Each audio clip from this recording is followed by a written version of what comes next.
चलिए बेटा, तो आज मैं आपसे चर्चा करता हूँ। आपकी जो बहुत ज़्यादा डिमांड थी कि सर आप हमें 9 चैप्टर पढ़ाइए, 9 चैप्टर पढ़ाइए, 9 चैप्टर की वीडियो डाल दीजिए, तो उसी 9 चैप्टर को लेकर के आज मैं आपके सामने आया हूँ। ये फिजिक्स का 9 चैप्टर है और इस चैप्टर के अंदर अपन को पढ़ना है गोलीय तथा समतल सतहों से अपवर्तन, refraction through plane and spherical surface. तो आज मैं जो आपसे चर्चा करने वाला हूँ वो काय की चर्चा करूंगा बेटा। आज मैं जो आपसे चर्चा करूंगा वो काय की करूंगा बेटा, अपवर्तन की। अपवर्तन की मैं पूरा का पूरा घंटा आपसे चर्चा करूंगा। अपवर्तन क्या होता है सुनो बेटा, देखिए मैं यहाँ लिख रहा हूं बेटा, अपवर्तन क्या होता है लिख रहा हूं मैं। प्रकाश किरण का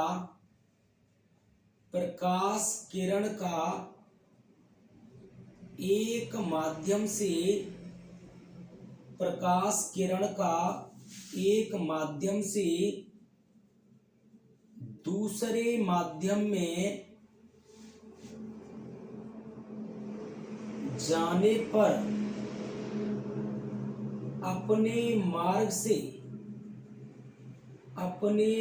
दूसरे माध्यम में जाने पर अपने मार्ग से विचलित हो जाना अथवा भटक जाना। अपने मार्ग से विचलित हो जाना अथवा भटक जाना। क्या बेटा? भटक जाना अपवर्तन कहलाता है।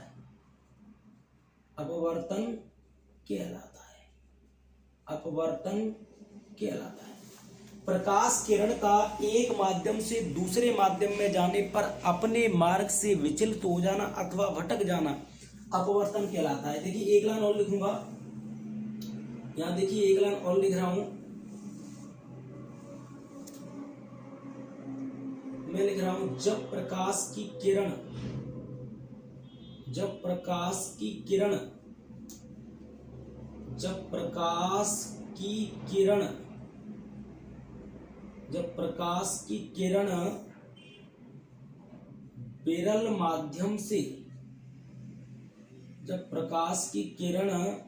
विरल माध्यम से सघन माध्यम में अपवर्तित होती है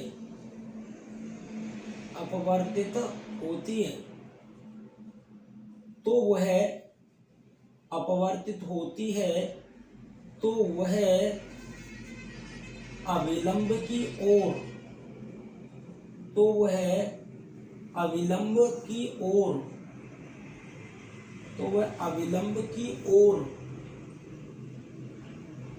वह अविलंब की ओर झुक जाती है। तो वह अविलंब की ओर झुक जाती है। और यदि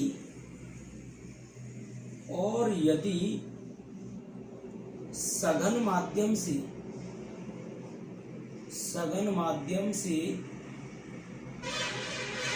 विरल माध्यम में अपवर्तित होती है, सघन माध्यम से विरल माध्यम में अपवर्तित होती है, तो वह अविलंब से दूर हट जाती है। चलिए अब मैं आपको समझाता हूं बेटा। देखिए ये कोई सतह है और सतह पर बेटा ये अविलंब लगा है। अविलंब तो आपको पता है 90 डिग्री पर डाला जाता है। ये अविलंब है। ये इसको डॉट डॉट कर देता हूं मैं, ये अविलंब है, ठीक है। और आपको साफ दिख रहा है कि ऊपर जो माध्यम है वो क्या है बेटा? ऊपर माध्यम है वो वायु है और नीचे क्या है बेटा? जल है। इतना तो आप भी जानते हैं। वायु कैसा माध्यम होता है? विरल। जल कैसा माध्यम होता है बेटा? सघन होता है कि नहीं? और ये बीच में क्या है बेटा? ये मैंने क्या डाला है? अविलंब। अविलंब को इंग्लिश में क्या बोलते हैं? नॉर्मल। क्या बोलते हैं अविलंब को? नॉर्मल। तो अविलंब को मैं आपके सामने कैसे दर्शाऊंगा? एन से। ये अविलंब है, ये प्रकाश की किरण आ रही है, देखो ये कोई प्रकाश की किरण ऊपर से आ रही है, इस तरह ऐसे आ रही है। तो ये प्रकाश की किरण ऐसे आ रही है, आपको दिख रही होगी, ये ऐसे आ रही है। ये प्रकाश की किरण बेटा सीधी नहीं जाएगी, ऐसे ऐसे ये सीधी नहीं जाएगी। तो क्या होगा, ये प्रकाश की किरण अविलंब की तरफ झुकेगी, नीचे की तरफ, ये अविलंब इसकी तरफ झुक जाएगी। क्यों? क्योंकि प्रकाश की किरण आपको पता है विरल से सघन माध्यम में जा रही है। जब कोई भी प्रकाश की किरण विरल माध्यम से सघन माध्यम में जाती है तो अविलंब की ओर झुकती है। तो आने वाली किरण को कौन सी किरण बोलेंगे बेटा? आपतित किरण। अभी तो केवल मैं बोर्ड पे छाप रहा हूँ, उसके बाद समझाऊंगा। वो जो पार हो जाएगी उसको कौन सी किरण बोलेंगे बेटा? अपवर्तित किरण। एक बात आपको और बताना चाह रहा था, यहाँ आपतन कोण कितना बनेगा? वो आई। नीचे अपवर्तन कोण कितना बनेगा बेटा? आर। ठीक है, एक सिचुएशन तो ये हो गई। दूसरी सिचुएशन में आपको यहाँ बताता हूँ, देखो देखिए और अच्छे से बताता हूँ दूसरी सिचुएशन को। चित्र पे आप लोग नजर डाल लिया करो। ये कोई सतह है और ये सतह पर बेटा अविलंब डाला है। अविलंब तो मुझे डॉट डॉट करना पड़ेगा। ये अविलंब है, ये लिख दिया मैंने अविलंब। अविलंब को इंग्लिश में क्या बोलते हैं? नॉर्मल। क्या बोलते हैं? नॉर्मल। कैसे दर्शाएंगे? एन से। आपको पता है ऊपर में मान लेता हूं, मान लो जल है। ऊपर क्या है बेटा? जल। नीचे क्या है बेटा? वायु। जल कौन सा माध्यम है? सघन। कौन सा है? सघन। वायु कौन सा माध्यम है बेटा? विरल। ठीक है, अब प्रकाश की किरण देखो बेटा ऐसे आ रही है, ऐसे। ये आने वाली किरण है। अगर ये सीधी जाती तो ऐसे जाती, ऐसे जाती कि नहीं जाती? ये प्रकाश की किरण और अच्छे से देखो, दिखा देता हूं आपको। अगर ये प्रकाश की किरण सीधी जाती, ये प्रकाश की किरण अगर सीधी जाती तो ऐसे जाती, ऐसे ऐसे जाती। लेकिन ये सीधी नहीं जाएगी, इधर हो जाएगी, इधर। तो आने वाली किरण है ये कौन सी है? आपतित किरण। तो जो पार हो गई वो कौन सी है? अपवर्तित किरण। ऊपर आपतन कोण क्या बनेगा? आई। नीचे अपवर्तन कोण कितना बनेगा बेटा? आर। चलो आ जाओ, चलो एक बार मैं आपको पूरा समझाता हूं, क्योंकि बोर्ड पे मैंने छापा भी है तो समय लगता है छापने में। देखिए बेटा, कोई भी प्रकाश की किरण जब एक माध्यम से दूसरे माध्यम में जाती है, एक माध्यम मान लो सूर्य से प्रकाश की किरणें आई और वायु में आ रही हैं और समुद्र की सतह पर गिरेंगी तो पानी के अंदर जाएंगी। तो वायु कैसा माध्यम है? विरल। जल कैसा माध्यम है? सघन। तो जब कोई प्रकाश की किरण एक माध्यम से दूसरे माध्यम में जाती है या एक पारदर्शी माध्यम से दूसरे पारदर्शी माध्यम में प्रवेश करती है तो वो अपने रास्ते से भटक जाती है या विचलित हो जाती, मुड़ जाती है। इस घटना को ही हम लोग प्रकाश का अपवर्तन कहते हैं। देखिए मैंने लिखा है अपवर्तन। प्रकाश किरण का एक माध्यम से दूसरे माध्यम में जाने पर अपने मार्ग से विचलित हो जाना अथवा भटक जाना अपवर्तन कहलाता है। लेकिन देखो एक लाइन और इंपोर्टेंट लिखी है, जब प्रकाश की किरण विरल माध्यम से सघन माध्यम में अपवर्तित होती है तो वो अविलंब की ओर झुक जाती है, और यदि प्रकाश की किरण सघन माध्यम से विरल माध्यम में अपवर्तित होती है तो वह अविलंब से दूर हट जाती है। ये देखिए ऊपर विरल माध्यम है, नीचे सघन माध्यम है, ये अविलंब है। जब प्रकाश की किरण विरल माध्यम से सघन माध्यम में जा रही है तो इस अविलंब की तरफ झुक रही है, सीधी न जाती हुई अविलंब की तरफ झुक रही है। और जब प्रकाश की किरण सघन माध्यम से विरल माध्यम में अपवर्तित होती है तो वो अविलंब से देखो दूर हट रही है। दूर हट रही है कि नहीं? ये मैंने क्लास में भी आपको बताया था। इस बात का अपन को ध्यान रखना पड़ता है कि प्रकाश की किरण कब अविलंब की ओर झुकती है और कब अविलंब से दूर हटती है। तो जब प्रकाश की किरण विरल माध्यम से सघन माध्यम में जाती है तो वो अविलंब की ओर झुक जाती है, और जब प्रकाश की किरण सघन माध्यम से विरल माध्यम में जाती है तो वो अविलंब से दूर हट जाती है। समझ रहे कि नहीं? प्रकाश की किरण सीधी नहीं जाएगी, या तो ऐसे हो जाएगी या ऐसे हो जाएगी। इसका मतलब क्या हो जाएगी? विचलित। क्या हो जाएगी? विचलित। तो प्रकाश किरण का एक माध्यम से या एक पारदर्शी माध्यम से दूसरे पारदर्शी, पारदर्शी का मतलब जिसमें से आर पार देखा जा सके। हम लोग वायु में आराम से एक दूसरे को देख पा रहे हैं, लेकिन जल में भी डुबकी लगाओगे, पानी में आंखों खोलोगे तो आपको सब कुछ दिखने लगेगा। तो ये सब के सब जो माध्यम होते हैं वो कैसे होते हैं? पारदर्शी। तो प्रकाश किरण का एक माध्यम से दूसरे माध्यम में जाने पर अपने मार्ग से विचलित हो जाना अथवा भटक जाना अपवर्तन कहलाता है। और जब प्रकाश की किरण विरल माध्यम से सघन माध्यम में जाती है तो वह अविलंब की ओर झुक जाती है, और जब प्रकाश की किरण सघन माध्यम से विरल माध्यम में अपवर्तित होती है तो वह अविलंब से दूर हट जाती है। ये देखिए कहीं सतह, ये वायु और नीचे जल है। वायु कैसा माध्यम है? विरल।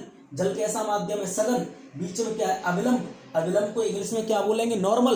कैसे दर्शाएंगे? एन से। ये किरण आ रही है, आपतित किरण है, ये सीधी जाती तो ऐसे जाती, लेकिन ये सीधी नहीं जा रही, अविलंब की तरफ झुक गई और झुकने के बाद नीचे आगे बढ़ गई। इसका मतलब विरल माध्यम से सघन माध्यम में प्रकाश की किरण जाएगी तो इस अविलंब की तरफ झुक जाएगी। ऊपर जल है, नीचे वायु है। जल कौन सा माध्यम है? सघन। वायु कौन सा माध्यम है? विरल। और जब प्रकाश की किरण आपको पता है सघन माध्यम से विरल माध्यम में जाएगी तो सीधे न जाती, अविलंब से दूर हट जाएगी। एक बार बोर्ड में ये बात पूछी गई है कि विरल माध्यम में प्रकाश की चाल सघन माध्यम की अपेक्षा डॉट डॉट होती है। तो वायु में प्रकाश तेजी से चलता है, जल में कांच में धीरे चलता है। तो विरल माध्यम में प्रकाश की किरण या विरल माध्यम में प्रकाश की चाल सघन माध्यम की अपेक्षा क्या होती है? अधिक। या सघन माध्यम में प्रकाश की चाल विरल माध्यम की अपेक्षा क्या होती है? कम। मतलब कहने का मतलब इंटेंशन ये था कि विरल में वायु में प्रकाश तेजी से चलता है और जल और कांच में प्रकाश धीमे चलता है। वायु कैसा माध्यम है? विरल। और जल और कांच कैसे माध्यम है? सघन।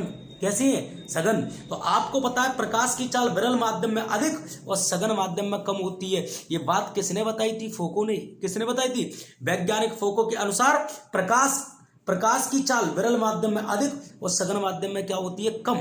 चलिए आप लोग इसका फोटो खींच लो। कहो तो मैं आगे चलूं? तो चलिए अब मैं आपको ले चलता हूं आगे। अब मैं अगले चैप्टर की आपसे, देखिए अगले क्वेश्चन की आपसे चर्चा करता हूं। देखिए ये लीजिए, मैं पूरा का पूरा डिलीट कर देता हूं इसको। बिल्कुल शांति बनाए रखना आप तो।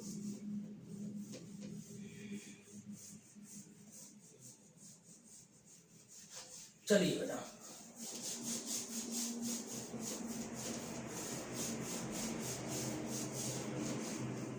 एक क्वेश्चन है बेटा, प्रकाश की उत्क्रमणीयता के सिद्धांत से आप क्या समझते हैं?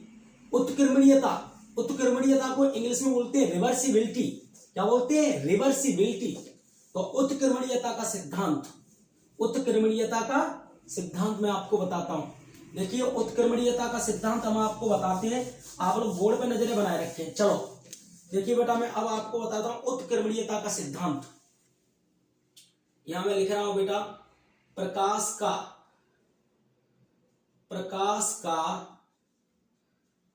उत्क्रमणीयता का सिद्धांत। प्रकाश का उत्क्रमणीयता का सिद्धांत। प्रकाश का उत्क्रमणीयता का सिद्धांत, ये बहुत अच्छा क्वेश्चन है बेटा, ध्यान रखना। प्रकाश का उत्क्रमणीयता का सिद्धांत। प्रकाश का उत्क्रमणीयता का सिद्धांत क्या होता है? ध्यान से सुनो। उत्क्रमणीयता का सिद्धांत क्या होता है? जो प्रकाश की किरण आ रही है, एक माध्यम से दूसरे माध्यम में अपवर्तित हो रही है, इस तरह जा रही है।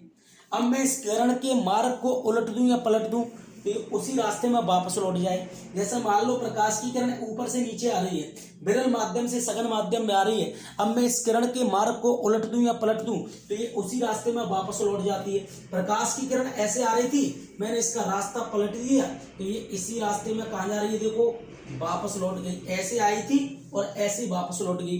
जब कोई प्रकाश की किरण एक पारदर्शी माध्यम से दूसरे पारदर्शी माध्यम में अपवर्तित होती है, अब यदि इस किरण के मार्ग को उलट दिया जाए अथवा पलट दिया जाए तो वो उसी रास्ते में वापस लौट जाती है। इसी को हम प्रकाश का उत्क्रमणीयता का सिद्धांत कहते हैं। देखिए लिख देता हूं। देखिए जब कोई प्रकाश की किरण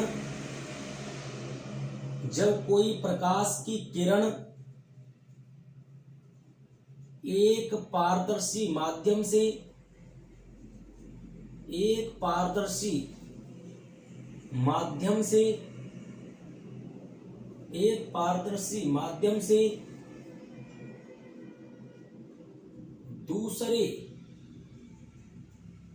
दूसरे पारदर्शी माध्यम में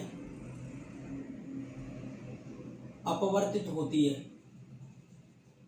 पारदर्शी माध्यम में क्या होती है? अपवर्तित होती है। अब यदि अब यदि उस किरण के मार्ग को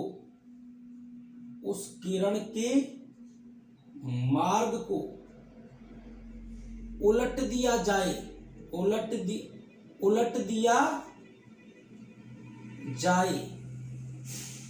अब यदि उस किरण के मार्ग को उलट दिया जाए अथवा पलट दिया जाए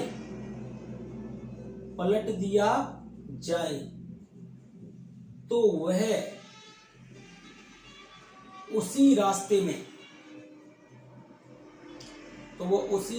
से वापस लौट जाती है, उसी रास्ते से वापस लौट जाती है। इसे प्रकाश की उत्क्रमणीयता का सिद्धांत कहते हैं। समझ रहे क्या नहीं? ये पहला माध्यम है तो इसको लिखेंगे μ1 और ये दूसरा माध्यम है तो इसको क्या लिखूंगा मैं μ2। ये पहला वाला माध्यम है तो इसको क्या लिखूंगा μ1, ये दूसरा माध्यम है तो इसको क्या लिखूंगा μ2।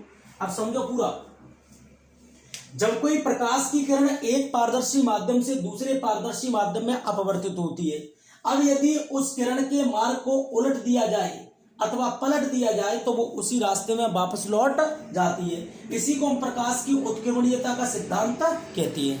समझ रहे कि नहीं?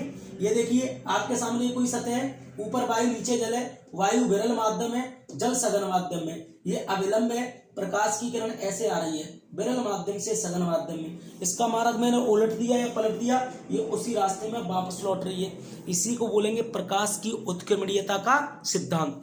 जब कोई प्रकाश की किरण एक पारदर्शी माध्यम से दूसरे पारदर्शी माध्यम में अपवर्तित होती है, अब यदि उस किरण के मार्ग को उलट दिया जाए अथवा पलट दिया जाए तो वो उसी रास्ते में वापस लौट जाती है। इसी को हम प्रकाश की उत्क्रमणीयता का सिद्धांत कहते हैं।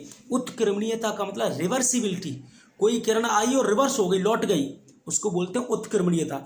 जब कोई प्रकाश की किरण एक पारदर्शी माध्यम से दूसरे पारदर्शी माध्यम में अपवर्तित होती है, अब यदि उस किरण के मार्ग को उलट दिया जाए अथवा पलट दिया जाए, उलटना पलटना एक ही बात है, तो वो उसी रास्ते में वापस लौट जाती है। इसे प्रकाश की उत्क्रमणीयता का सिद्धांत कहते हैं।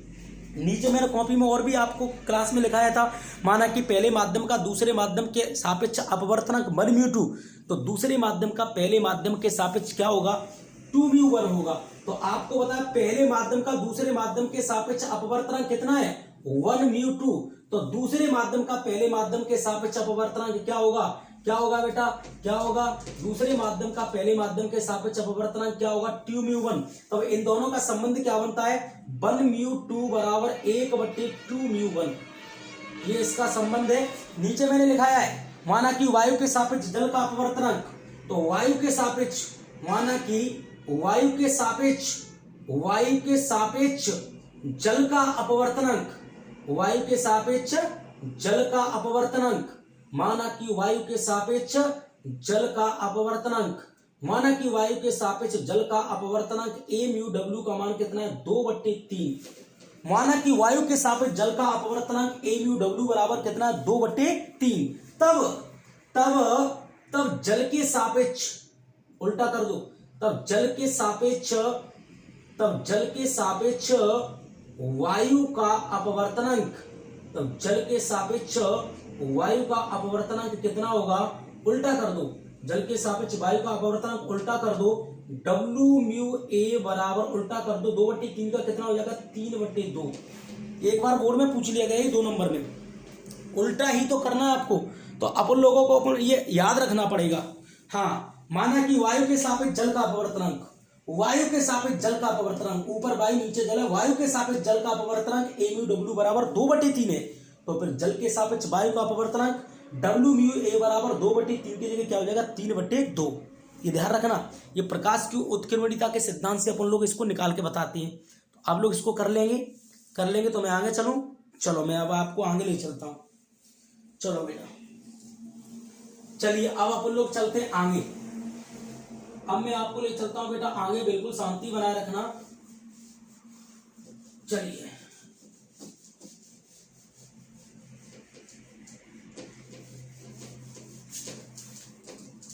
चलिए, बस मैं चल ही रहा हूं बेटा।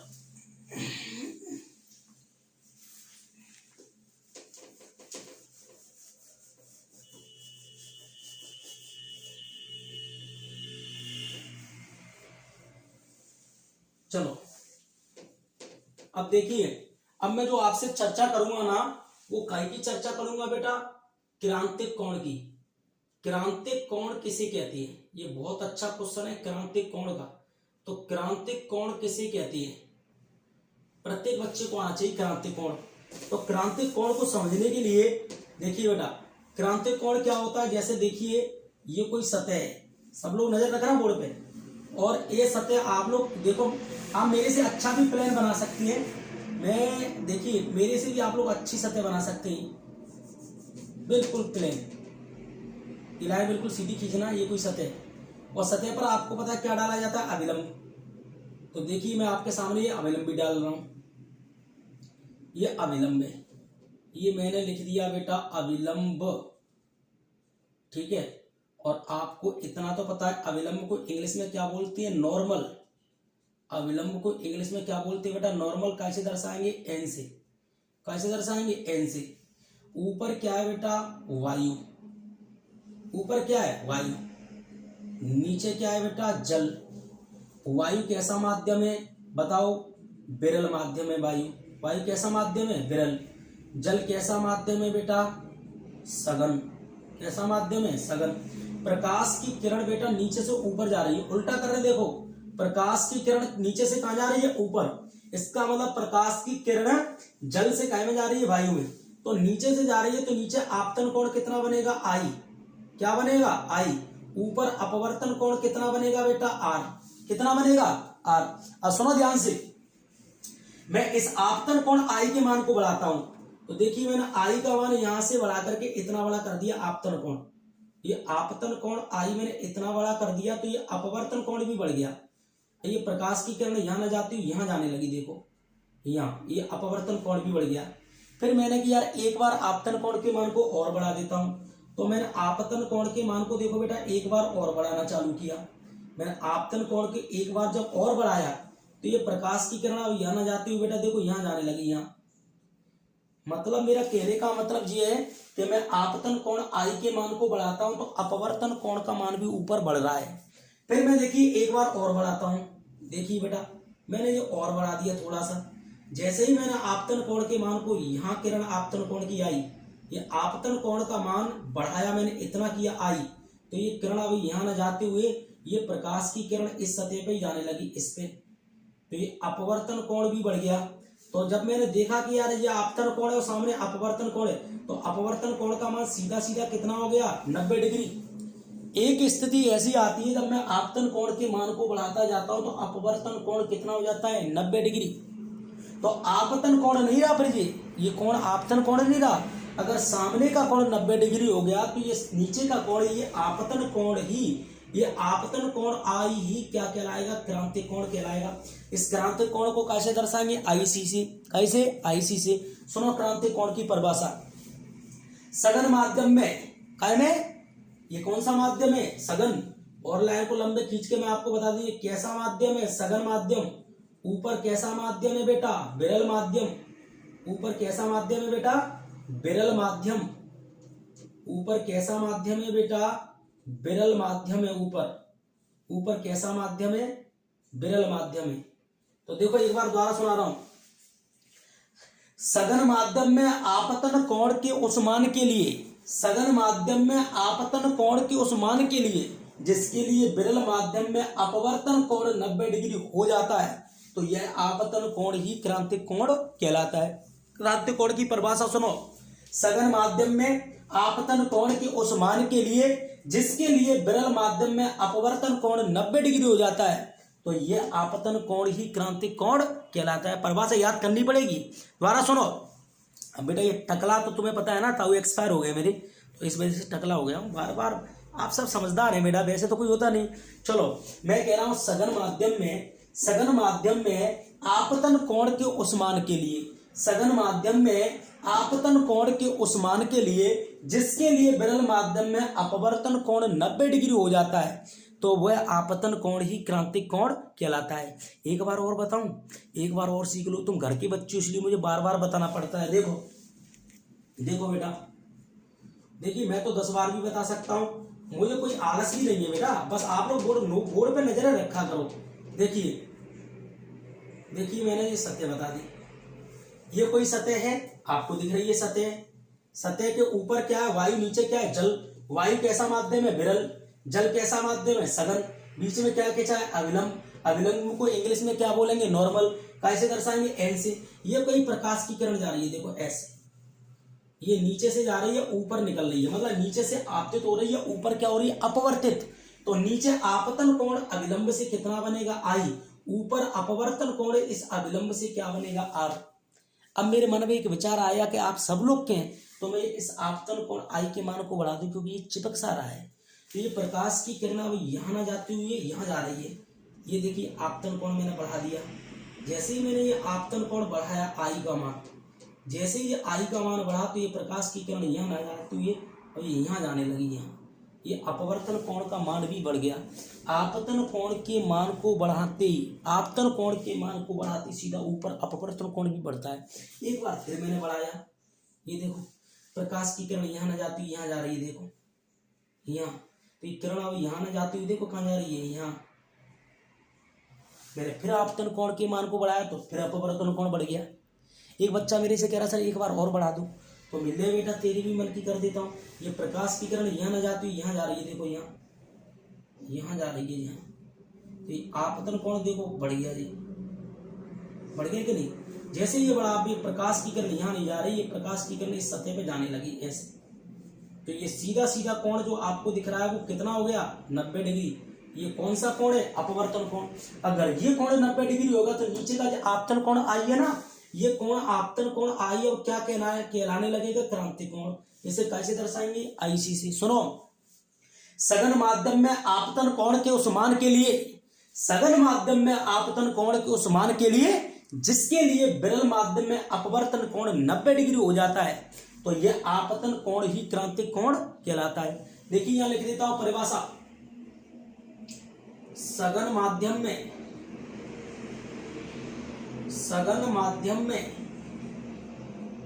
सघन माध्यम में आपतन कोण के उस मान के लिए,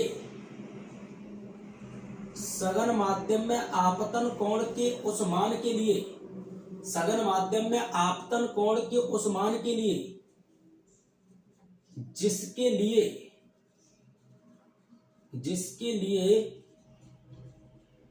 विरल माध्यम में,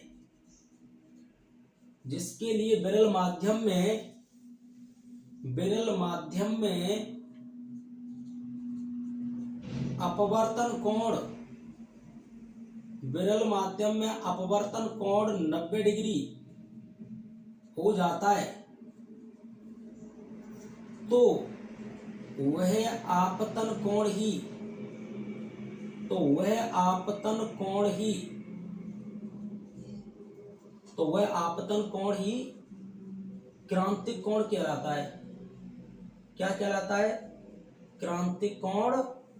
तो वह आपतन कोण ही क्रांतिक कोण कहलाता है, तो वह आपतन कोण ही क्रांतिक कोण कहलाता है। इसे आईसी से प्रदर्शित करते हैं। कैसे प्रदर्शित करते हैं, क्रांतिक कोण को आईसी से प्रदर्शित करते हैं, इसे आईसी से प्रदर्शित करते हैं। इसके कारक भी अपन को ध्यान रखने पड़ते हैं। कभी कभी कारक भी पूछ लेता है, क्रांतिक कोण को प्रभावित करने वाले कारक। तो सबसे पहला कारक क्या है बेटा, सबसे पहला कारक क्या है, देखिए सबसे पहला कारक है बेटा प्रयुक्त प्रकाश के रंग पर। पहला कारक क्या है, कारक का पहला पॉइंट, इसको निम्न कारक प्रभावित करते हैं। नंबर 1 रंग पर। तो रंग पर आपको बताया, प्रयुक्त प्रकाश के रंग पर लाल रंग के लिए, लाल रंग के लिए क्रांतिक कोण का मान क्या होगा बेटा, अधिकतम। लाल रंग के लिए, लाल रंग के लिए क्रांतिक कोण का मान क्या होगा बेटा, अधिकतम। और बैंगनी रंग के लिए, कौन से रंग के लिए? बैंगनी रंग के लिए, बैंगनी रंग के लिए, बैंगनी रंग के लिए क्रांतिक कोण का मान क्या होगा बेटा? न्यूनतम। न्यूनतम। क्रांतिक कोण को निम्न कारक प्रभावित करते हैं। नंबर 1, प्रयुक्त प्रकाश के रंग पर। लाल रंग के लिए क्रांतिक कोण का मान अधिकतम तथा बैंगनी रंग के लिए क्रांतिक कोण का मान न्यूनतम होता है। इसके बाद बेटा ताप पर, ताप बढ़ाने पर क्रांतिक कोण का मान बढ़ जाता है। दूसरा है, तीसरा पॉइंट है बेटा सघन विरल माध्यम के जोड़े पर। तो सघन विरल माध्यम के जोड़े पर, यहां लिख रहा हूं सघन विरल माध्यम के जोड़े पर। तो सघन विरल माध्यम के जोड़े पर आपको पता है, ये देखिए ये सघन है और ये विरल है, ये सघन विरल माध्यम का जोड़ा है। तो सघन विरल माध्यम के जोड़े पर आपको पता है हीरे वायु के लिए क्रांतिक कोण का मान कितना होता है? 24.41 डिग्री। और वायु जल के लिए क्रांतिक कोण का मान क्या होता है बेटा? 48.56 डिग्री। और बेटा इस तरह अपन को इसके कारक, 3 कारक अपन को याद करने पड़ेंगे। क्रांतिक कोण की परिभाषा आप लोग द्वारा देख लो। सघन माध्यम में आपतन कोण के उस मान के लिए, सघन माध्यम में आपतन कोण के उस मान के लिए जिसके लिए विरल माध्यम में अपवर्तन कोण 90 डिग्री होता है, तो वह क्रांतिक कोण ही, तो वह आपतन कोण ही क्रांतिक कोण कहलाता है। इस क्रांतिक कोण को इंग्लिश में बोलते हैं क्रिटिकल एंगल। तो क्रिटिकल एंगल की वजह से इसे आईसी से प्रदर्शित करते हैं। इसे निम्न कारक प्रभावित करते हैं। नंबर 1, प्रयुक्त प्रकाश के रंग पर। कॉपी में सब कुछ लिखा है, आप लोग पढ़ लेना क्रम से। प्रयुक्त प्रकाश के रंग पर, लाल रंग के प्रकाश के लिए क्रांतिक कोण का मान अधिकतम तथा बैंगनी रंग के प्रकाश के लिए क्रांतिक कोण का मान क्या होता है? न्यूनतम। ताप बढ़ाने पर क्रांतिक कोण का मान बढ़ जाता है। तीसरा है सघन विरल माध्यम के जोड़े पर। तो वायु जल के लिए क्रांतिक कोण का मान, वायु जल के लिए क्रांतिक कोण का मान कितना होता है बेटा? वायु जल के लिए क्रांतिक कोण का मान 48.56 डिग्री। हीरा कांच के लिए क्रांतिक कोण का मान 24.41 डिग्री होता है। और अन्य भी इसके बारे में और भी कई कारक दिए गए हैं, तो आप लोग अच्छे से उनको पढ़ लेना, तैयार कर लेना, ठीक है। तो ये क्रांतिक कोण है, ये क्या बेटा? क्रांतिक कोण है। अब मुझे एक क्वेश्चन और बताना था इसी में, माध्यम के अपवर्तनांक तथा क्रांतिक कोण में संबंध। तो देखिए मैं बताता हूं, देखिए बेटा मैं बताता हूं, इसका आप लोग फोटो खींच लो, फोटो खींच लो बेटा।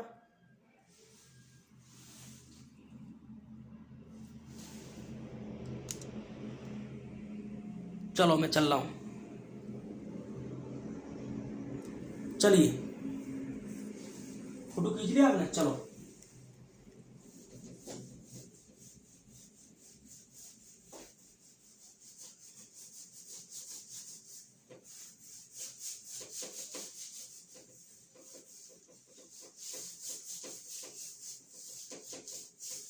अब जो क्वेश्चन आने वाला बहुत ज्यादा इंपॉर्टेंट है। देखिए मैं लिख रहा हूं, मैं यहां क्वेश्चन को लिख रहा हूं, माध्यम के अपवर्तनांक, माध्यम के अपवर्तनांक तथा क्रांतिक कोण में संबंध। माध्यम के अपवर्तनांक तथा क्रांतिक कोण में संबंध, माध्यम के अपवर्तनांक तथा क्रांतिक कोण में संबंध। ये क्वेश्चन बहुत इंपॉर्टेंट है बेटा। तो देखिए इस क्वेश्चन को समझने के लिए सबसे पहले अपन लोगों को एक सतह बनानी पड़ेगी, ठीक है। सतह में ऊपर आपको पता है बेटा क्या है? वायु, और नीचे क्या है बेटा? जल, दिख रहा है। या फिर एक काम कर सकते हैं आप लोग, ऊपर क्या लेना है? वायु, और नीचे क्या लेना है? कांच। कांच भी कैसा माध्यम होता है? सघन। तो वायु कांच ले लिया। अब देखिए बीच में क्या खींच दिया? अविलंब। ये आपको पता है अविलंब खींच दिया, ठीक है। वायु कैसा माध्यम है? विरल माध्यम है बेटा। कैसा माध्यम है? विरल माध्यम है। जल कैसा, कांच कैसा माध्यम है बेटा? सघन माध्यम है। धीरे धीरे ही चल रहा हूं, आप अटके नहीं, उसके लिए मुझे धीरे धीरे चलना पड़ता है। ये कैसा माध्यम है? सघन माध्यम है बेटा, ठीक है। और ये प्रकाश की किरण नीचे से कहां जा रही है? ऊपर। ये बीच में क्या है बेटा, अविलंब। ये क्या डाला है मैंने, अविलंब। अविलंब को इंग्लिश में क्या बोलते हैं, नॉर्मल। तो कैसे दर्शाना पड़ता है अविलंब को, अविलंब को दर्शाना पड़ता है एन से। नीचे से प्रकाश की किरण जा रही है, ऊपर निकल रही है। नीचे कौन सी किरण है, आपतित। नीचे कौन सी किरण है, ये आपतित। तो आपतन कोण कितना बनेगा, ये आई। ऊपर कौन सी किरण है, अपवर्तित। अपवर्तन कोण कितना बनेगा, आर। मैंने अभी आपको बताया था कि मैं इस कोण को बढ़ाता जाता हूं। ये प्रकाश की किरण यहां जाती हुई यहां जा रही है, तो जैसे ही मैंने इस आपतन कोण के मान को बढ़ाया तो ये अपवर्तन कोण भी मान भी बढ़ने लगा। देखो यहाँ पहुंच गई। फिर मैंने थोड़ा सा और बढ़ाया तो ये किरण देखो बेटा यहाँ आ गई। फिर मैंने इसको थोड़ा और बढ़ाया तो ये किरण यहाँ जाती हुई यहाँ जाने लगी। सीधी सीधी बात ये है, वही वाली बात है जो मैं भी बता चुका हूँ। आपतन कोण है ये नीचे का, ये आपतन कोण अगर सामने अपवर्तन कोण कितना हो गया इसके लिए, 90 डिग्री हो गया सामने का कोण, तो ये आपतन कोण आई नहीं बचा, ये आपतन कोण नहीं बचा। ये आपतन कोण आई है ना, वो क्रांतिक कोण कहलाएगा। क्या कहलाएगा, क्रांतिक कोण कहलाएगा। मैंने इस बात की परिभाषा भी वाल दी थी कि सघन माध्यम में आपतन कोण के उस मान के लिए जिसके लिए विरल माध्यम में अपवर्तन कोण 90 डिग्री हो जाता है, तो ये आपतन कोण ही क्रांतिक कोण कहलाता है। आज आप लोगों को क्रांतिक कोण तथा माध्यम के अपवर्तांक में क्या बताना है, संबंध। तो देखिए मैं यहां लिख रहा हूं, माना कि कोई प्रकाश की किरण, माना कि कोई प्रकाश की किरण, माना कि कोई प्रकाश की किरण सघन माध्यम से, सघन माध्यम से विरल माध्यम में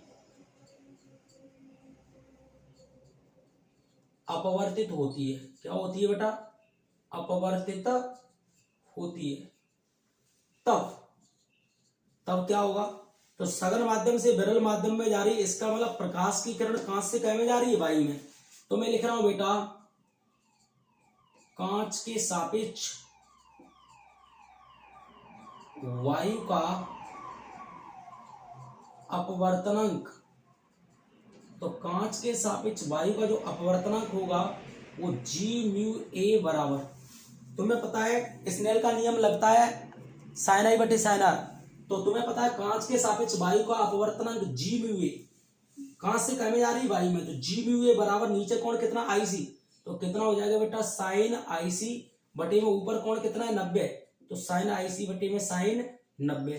या चूकी लगा देता हूं, बता देता हूं, साइन 90 का मान कितना होता है बेटा, 1 होता है कि नहीं, 1 होता है। तो चलिए एक काम करते हैं, जी म्यू ए बराबर ऊपर कितना है साइन आई सी बटे में कितना है 1, कितना है 1। एक काम करते हैं, पलट देते हैं। क्या कर देते हैं बेटा, आप लोग इसको पलट देंगे, तो इसको पलटेंगे, तो पलटेंगे तो इसके बटे में 1 मान लो। चलो पलटो, 1 ऊपर गया, जी म्यू ए कहाँ गया। एक काम और कर सकता हूं मैं चाहूं तो, यहाँ एक काम और कर सकता हूं, जी म्यू ए बराबर होता है 1 बटे ए म्यू जी, होता है कि नहीं। तो जी म्यू को उठा के क्या लिख सकते हैं, 1 बटे ए म्यू जी बराबर कितना है साइन आई सी बटे 1। अब पलट दो, ए म्यू जी कहाँ जाएगा ऊपर, 1 कहाँ आएगा नीचे, तो 1 जाएगा ऊपर, साइन आई सी कहाँ आएगा नीचे। नीचे की इस 1 का कोई मतलब नहीं है, तो ए म्यू जी बराबर 1 बटे साइन आई सी क्या होता है, कोसेक आई सी। क्या होता है, कोसेक आई सी होता है। नीचे लिखेंगे यही माध्यम के अपवर्तनांक तथा क्रांतिक कोण में संबंध है। यहां लिख देंगे, यहां लिख देंगे यही माध्यम के अपवर्तनांक तथा क्रांतिक कोण में संबंध, यही माध्यम के अपवर्तनांक तथा क्रांतिक कोण में संबंध। एक बार पूरा शुरू से देखो, माध्यम के अपवर्तनांक तथा क्रांतिक कोण में संबंध। ये कोई सतह है, ऊपर वायु नीचे कांच है, वायु विरल माध्यम है, कांच सघन माध्यम है। ये अविलंब में नॉर्मल बोलते हैं, इनसे दर्शा रहे हैं। प्रकाश की किरण नीचे से ऊपर जा रही है, सघन माध्यम से विरल माध्यम में अपवर्तित हो रही है। सघन माध्यम में आपतन कोण कितना है आई, ये करके बराबर होता है आई सी के, ऊपर अपवर्तन कोण कितना है 90। माना कि कोई प्रकाश की किरण सघन माध्यम से विरल माध्यम में अपवर्तित हो रही है, तब कांच के सापेक्ष वायु का अपवर्तनांक क्या होगा बेटा? कांच के सापेक्ष वायु का अपवर्तनांक G mu A, glass to air, G mu A बराबर नीचे कौन कितना आईसी साइन आईसी बराबर ऊपर कौन कितना 90 तो साइन 90। तुम्हें पता है साइन 90 का मान 1 होता है, तो जी म्यू ए बराबर साइन आईसी बटे 1। जी म्यू ए बराबर क्या होता है? 1 बटे ए म्यू जी, ये अपन को पता है उत्क्रमणीयता के सिद्धांत से। तो जी म्यू ए को हटा के क्या लिखेंगे? 1 बटे ए म्यू जी बराबर साइन आईसी बटे 1। पलट दो, ए म्यू जी ऊपर 1 नीचे, तो 1 ऊपर साइन आईसी नीचे, नीचे के 1 का कोई मतलब नहीं, तो ए म्यू जी बराबर 1 बटे साइन आईसी। 1 बटे साइन आईसी क्या होता है? Cosec IC.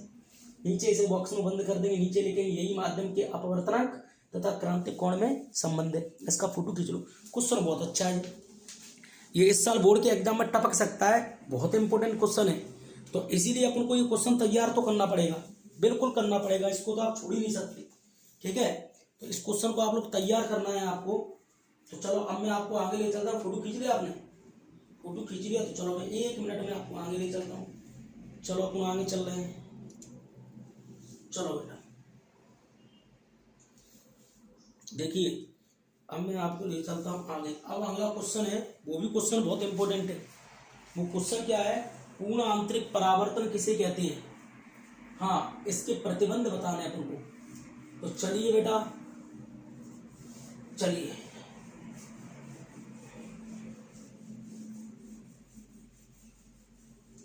ये सब क्वेश्चन एक से दूसरा क्वेश्चन जुड़ा हुआ है, इसलिए प्रत्येक बच्चे को आना चाहिए, एक दूसरे से जुड़े हुए क्वेश्चन है, ठीक है।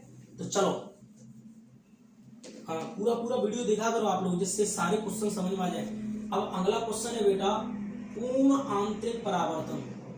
पूर्ण आंतरिक परावर्तन किसे कहते हैं? पूर्ण आंतरिक परावर्तन किसे कहते हैं? पूर्ण आंतरिक परावर्तन किसे कहते हैं? इसके प्रतिबंध लिखने हैं। तो देखिए, मैं यहाँ पूर्ण आंतरिक परावर्तन की चर्चा कर रहा हूँ, तो पूर्ण आंतरिक परावर्तन की चर्चा करूंगा हमारी वही पुरानी वाली कहानी। देखो, पुरानी वाली कहानी द्वारा से मैं दोहराता हूँ, आप लोग सब समझदार हैं और बोर्ड पे नजर, सुंदर सा चित्र द्वारा बना देता हूँ।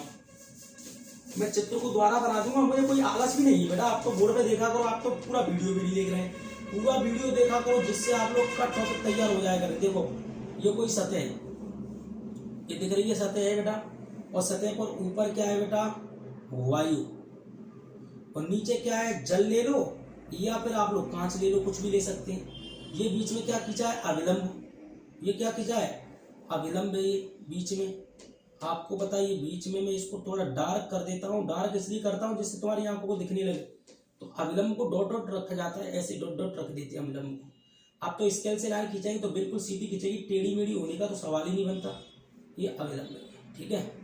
तो अविलंब देखिए, मैंने यहाँ लिख दिया, ये क्या है बेटा? अविलंब। ये क्या है बेटा? अविलंब। अविलंब को इंग्लिश में क्या बोलेंगे? नॉर्मल। कैसे दर्शाएंगे? एन से। ये वायु कैसा माध्यम है? विरल। ये कैसा माध्यम है? विरल। जल कैसा माध्यम है बेटा? सघन। कैसा माध्यम है? सघन। प्रकाश की किरण नीचे से कहां जा रही है? ऊपर। नीचे कौन सा कोण बनेगा? आपतन कोण। ऊपर कौन सा कोण बनेगा? अपवर्तन कोण। बनेगा कि नहीं बनेगा? बनेगा। अब इस कोण के मान को बढ़ाते चलो। आपतन कोण देखो मैंने बढ़ा दिया, प्रकाश की किरण यहाँ ना जाती हुई यहाँ जा रही है, तो इसको देखो मैंने बढ़ा दिया। जैसे ही मैंने आपतन कोण के मान को बढ़ाया बेटा, तो तुम्हें पता है अपवर्तन कोण ऑटोमेटिकली बढ़ेगा। ये देखो यहाँ जाने लगी, ये बढ़ गई। फिर मैंने इस किरण के मान को और बढ़ाया, आपतन कोण का मान मैंने और बढ़ाया। जैसे ही मैंने आपतन कोण का मान ये बढ़ाना चालू किया, आपतन कोण बढ़ा, तो ये अपवर्तन कोण का मान भी बढ़ गई, किरण भी बेटा यहाँ जाने लगी। यहाँ फिर मैंने किरण को यहाँ भेजा, यहाँ से गुजारना चालू किया, तो ये बेटा प्रकाश की किरण यहाँ न जाती हुई पता है कहीं पे जाने लगी? इस लाइन पे, इस लाइन पे जाने लगी। इसका मतलब अपवर्तन कोण कितना हो गया? 90। यहाँ तक तो पहले बता चुका था। एक बच्चा मेरे से कह रहा है सर एक बार और बढ़ा दो, तो फिर मैंने आपतन कोण आई के मान को बढ़ाया। देखो थोड़ा सा बढ़ा दिया मैंने। जैसे ही मैंने आपतन कोण आई के मान को बढ़ाया, जैसे ही मैंने आपतन कोण आई के मान को बढ़ाया, तो अभी ये किरण यहाँ नहीं जा रही है, ये टकरा के लौट के आ रही है ऐसे। अब अपवर्तन नहीं हो रहा, परावर्तन होने लगा। प्रकाश इतना मैंने कोण को बढ़ाया, आपतन कोण के मान को बढ़ाया, ये टकरा के लौट के आ गई, ऐसे इस तरह बढ़ती चली है, टकरा के लौट आई। तो सीधी सीधी बात ये है, ये टकरा के कब लौटेगी, जब आपतन कोण का मान क्रांतिक कोण के मान से अधिक हो जाएगा तब लौटेगी। तो इसको थोड़ा साफ कर देता हूं मैं और थोड़ा सा। और ये आर तो 90 बनने से ही रहा, क्योंकि प्रकाश की किरण इसमें टकरा के लौट रही है। इसका मतलब इसमें आपको पता है, इसमें आपको पता है, इसमें और आपको पता है अपवर्तन तो होगा ही नहीं, इसमें पूरी तरह क्या होगा, परावर्तन। ये सतह है हमारी, ये हमारी सतह है, सतह पर ये क्या है बेटा, अभिलंब है।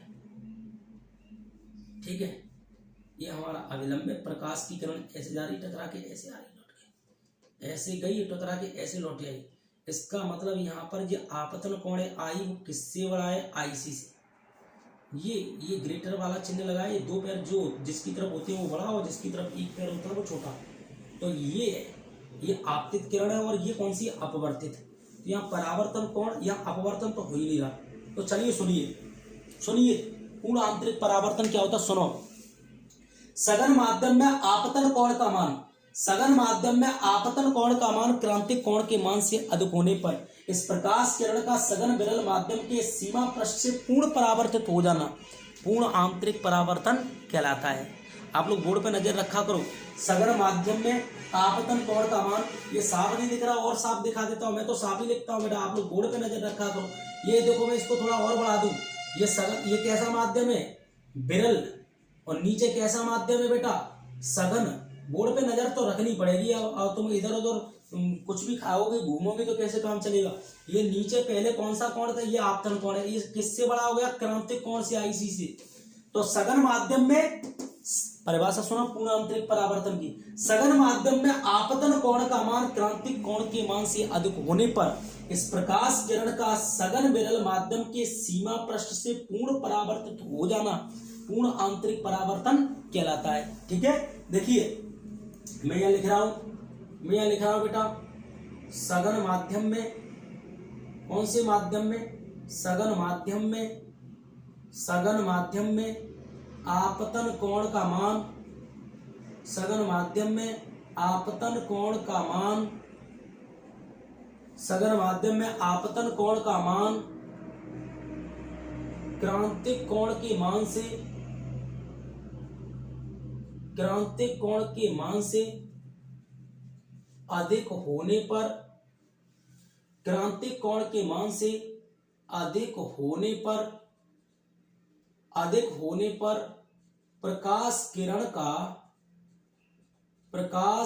का सघन विरल माध्यम के, सघन विरल माध्यम के सीमा पृष्ठ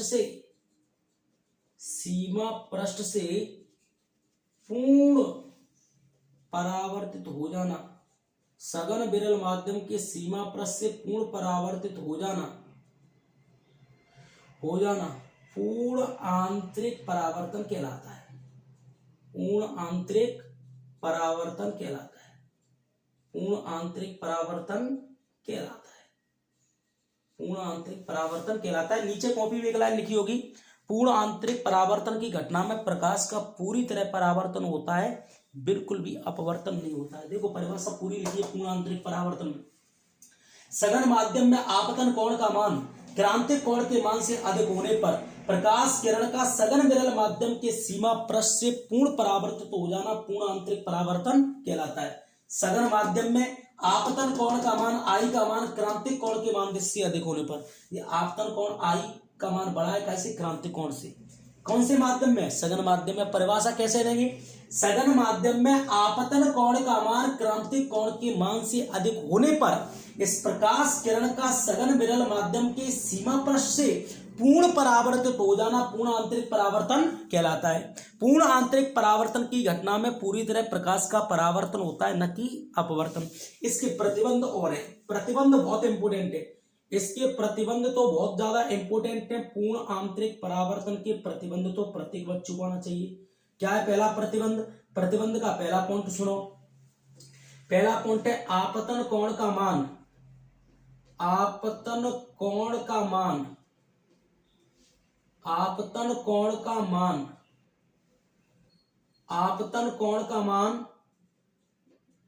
क्रांतिक कोण के मान से अधिक होना चाहिए, आपतन कोण का मान क्रांतिक कोण के मान से अधिक होना चाहिए। नंबर दो, प्रकाश किरण को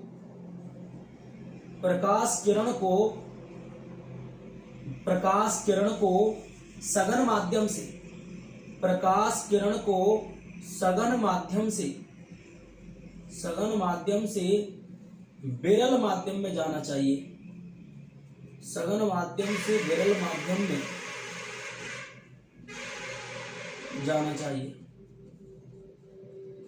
ये दो प्रतिबंध है। दोनों के दोनों प्रतिबंध आपको आना चाहिए। पहला प्रतिबंध क्या है? आपतन कोण का मान क्रांतिक कोण के मान से क्या होना चाहिए? अधिक। दूसरा प्रतिबंध क्या है? प्रकाश किरण को सघन माध्यम से विरल माध्यम में जाना चाहिए। ये दो प्रतिबंध है। दोनों के दोनों प्रतिबंध प्रत्येक बच्चे को याद होना चाहिए। अब पूर्ण आंतरिक परावर्तन के वो उपयोगी भी बता सकता है। वो कह सकता है पूर्ण आंतरिक परावर्तन के कोई दो उदाहरण बताइए। तो पूर्ण आंतरिक परावर्तन के दो उदाहरण देखो। हीरे का चमकना पूर्ण आंतरिक परावर्तन का पहला उदाहरण है। नंबर 2, रेगिस्तान में मरीचिका।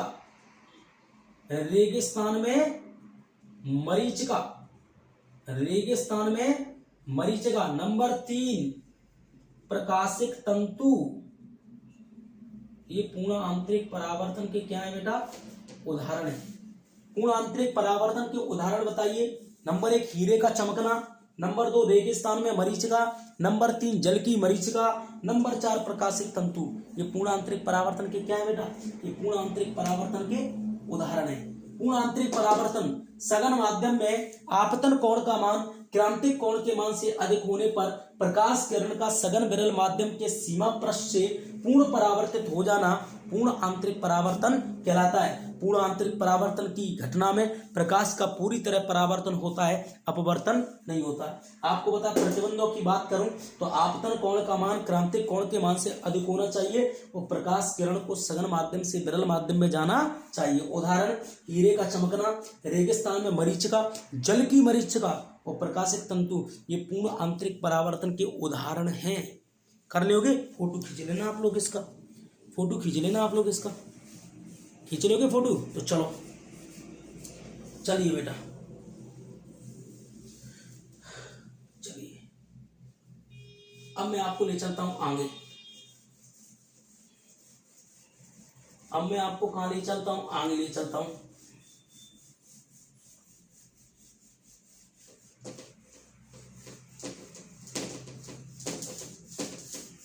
चलिए देखो, हम लोगों को बेटा सिद्ध करना है। हम लोगों को क्या करना है बेटा? सिद्ध करना है। क्या सिद्ध करना है? ए म्यू डब्ल्यू गुणा डब्ल्यू म्यू जी गुणा जी म्यू ए बराबर 1। ये हम लोगों को सिद्ध करना है। ये सिद्ध करना है ए म्यू डब्ल्यू गुणा डब्ल्यू म्यू जी गुणा जी म्यू ए बराबर 1। बहुत इंपॉर्टेंट क्वेश्चन है और प्रत्येक बच्चे को ये आना चाहिए। हम लोगों को सिद्ध करना है। क्या सिद्ध करना है? तो सिद्ध करना है, क्या सिद्ध करना? बोर्ड पे लिखा हुआ है।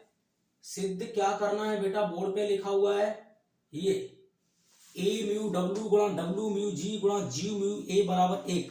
आप लोग बोर्ड पे नजर डाल लो। देखो, देखिए बोर्ड पे नजर डालिए। आपके सामने देखिए एक कोई सतह है, दिख रही है?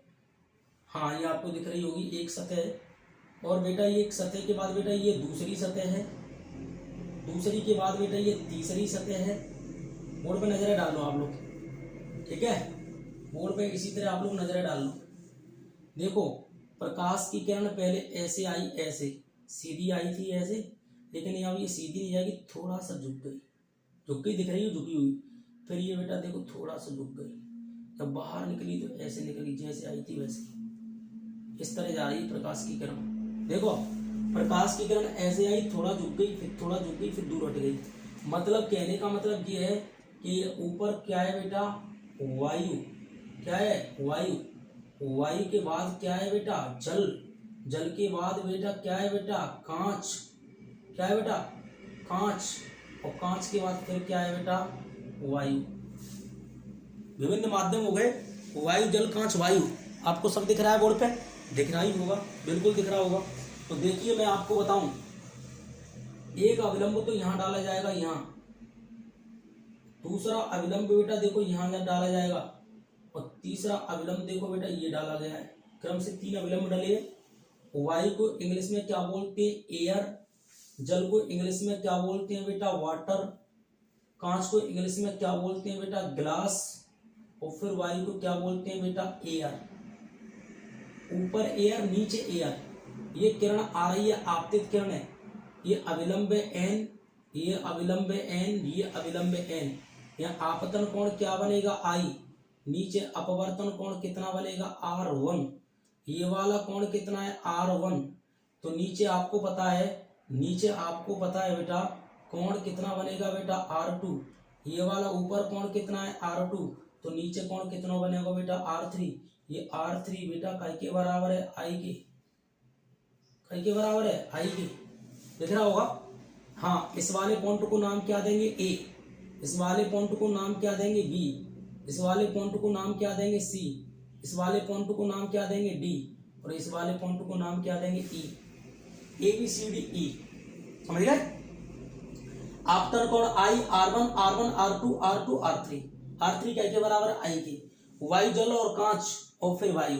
जब प्रकाश की किरण को विभिन्न समांतर माध्यमों से एक साथ गुजारा जाता है, तब प्रथम व अंतिम माध्यम समान होने पर यह अपवर्तित किरण इस आपतित किरण के समांतर ही बाहर निर्गत होती है। देखिए जहां लिख रहा हूं, देखिए इसकी भाषा लिख रहा हूं, इसकी भाषा है, जब प्रकाश की किरण को, जब प्रकाश की किरण को विभिन्न समांतर, जब प्रकाश की किरण को विभिन्न समांतर माध्यमों से, समांतर माध्यमों से एक साथ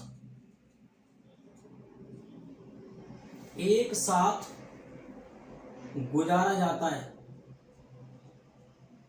एक साथ गुजारा जाता है, तब प्रथम व अंतिम माध्यम समान होने पर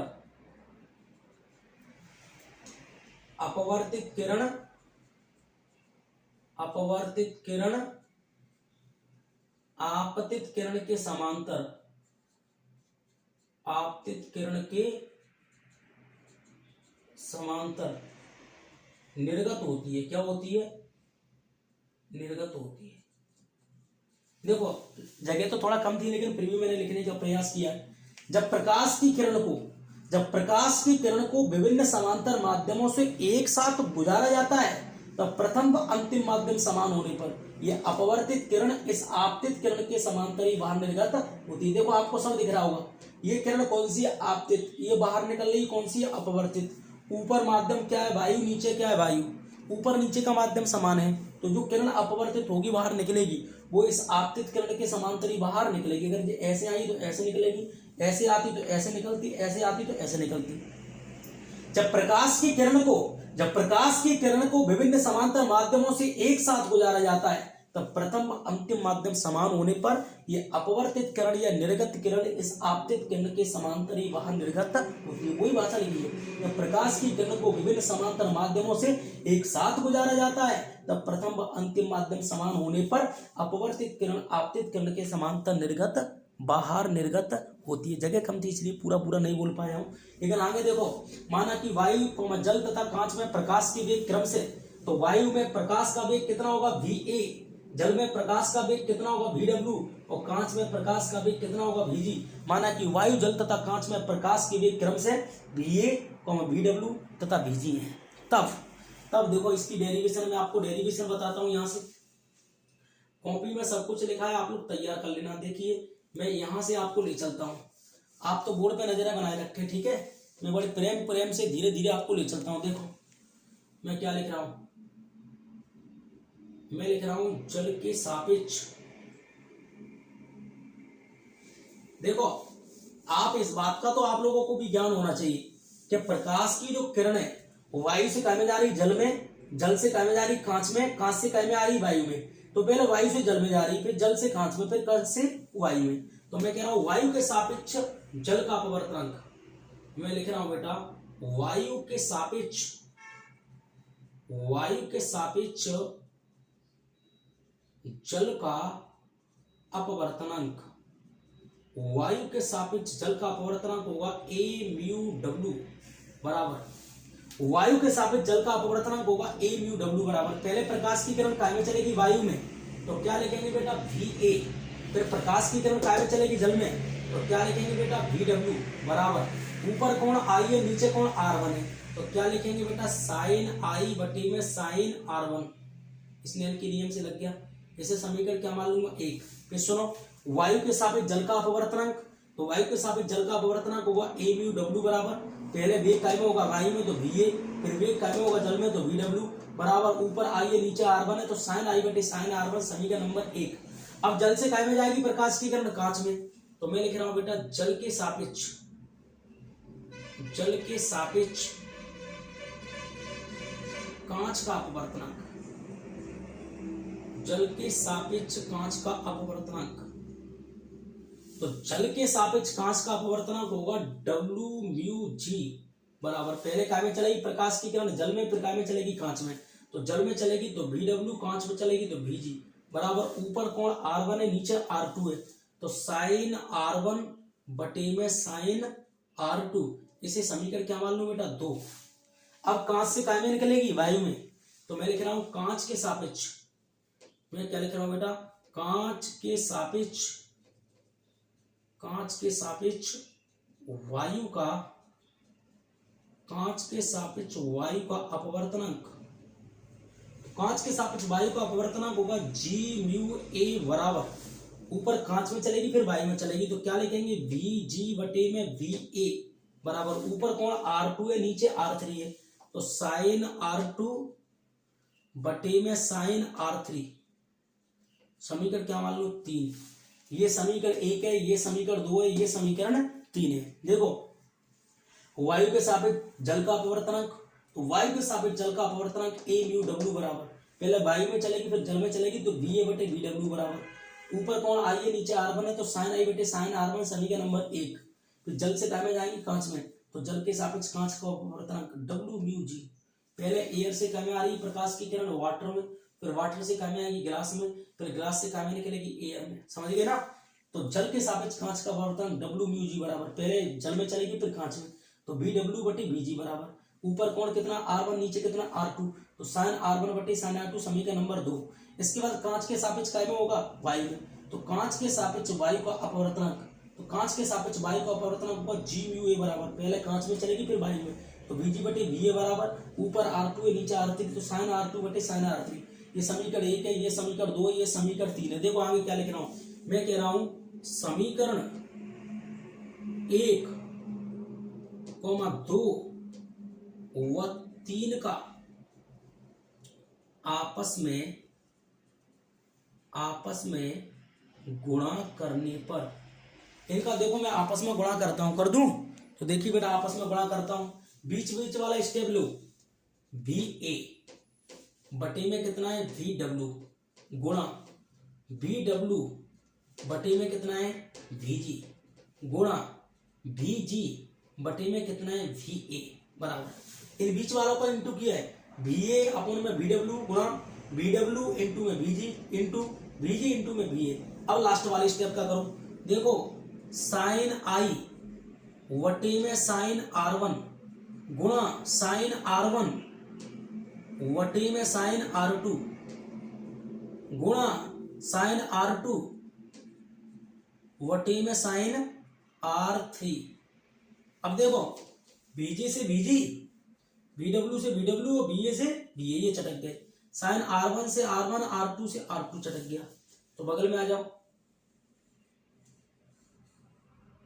बगल में आ जाओ, ये सब चटक गए, कितना आ गया 1 इक्वल टू, ये सब चटक गए, ऊपर कितना बचा है साइन आई, नीचे कितना बचा है साइन R3, साइन R3 बटे में कितना 1, कैंची गुणा करो, साइन R3 आ जाएगा बेटा इधर, 1 का इंटू साइन आई से करेंगे बेटा क्या हो जाएगा साइन आई, साइन से साइन तुलना करेंगे हट जाएगा, तो R3 बराबर कितना आ जाएगा आई। तो ये बात भी स्पष्ट हो गई कि आपतन कोण और अपवर्तन कोण एक दूसरे के बराबर है, आई का के बराबर है R3 के, इससे बात स्पष्ट हो गई कि R3 का के बराबर है आई के।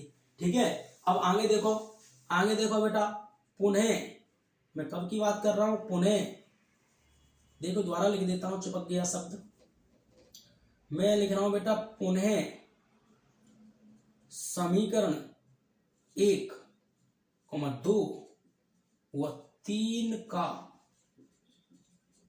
आपस में गुणा करने पर, देखो गुणा करता हूं, पहला स्टेप लो, ए म्यू डब्ल्यू गुणा, दूसरा वाला स्टेप बोलो डब्ल्यू म्यू जी गुणा, फिर कितना है जी म्यू ए बराबर ए म्यू डब्ल्यू गुणा डब्ल्यू म्यू जी गुणा जी म्यू ए बराबर, अब इनका लास्ट वाला स्टेप लो, साइन आई बटे में साइन R1, अब इस बीच वाले को लो, साइन R1 अपॉन में साइन R2 गुणा साइन R2 बटे में साइन R3, ये चूटी लगा है, तुम्हें पता है R3 का के बराबर है आई के, तो ए म्यू डब्ल्यू गुणा डब्ल्यू म्यू जी गुणा जी म्यू ए बराबर, देखो लिखता हूं साइन आई बटे में साइन R1 गुणा साइन R1 बटे में साइन R2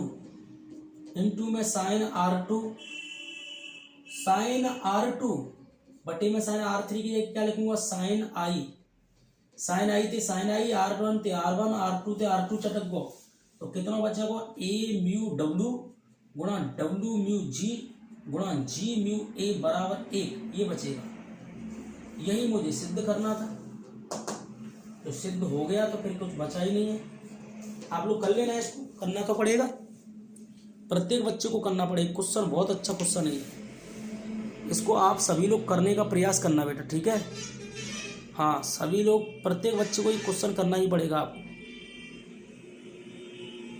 हो जाएगा, हो जाएगा तो चलो अच्छी बात है, फोटो खींच लो उसका,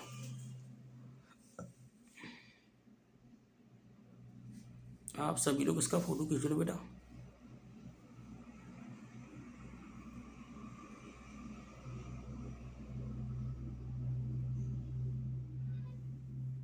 चलो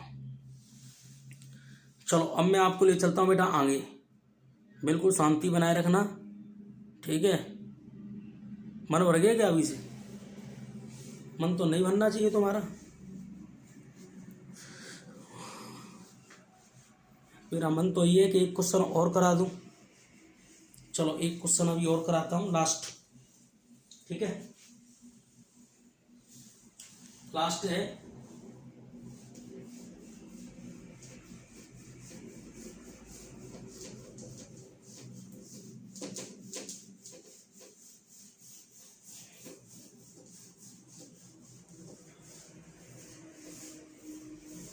चलो बेटा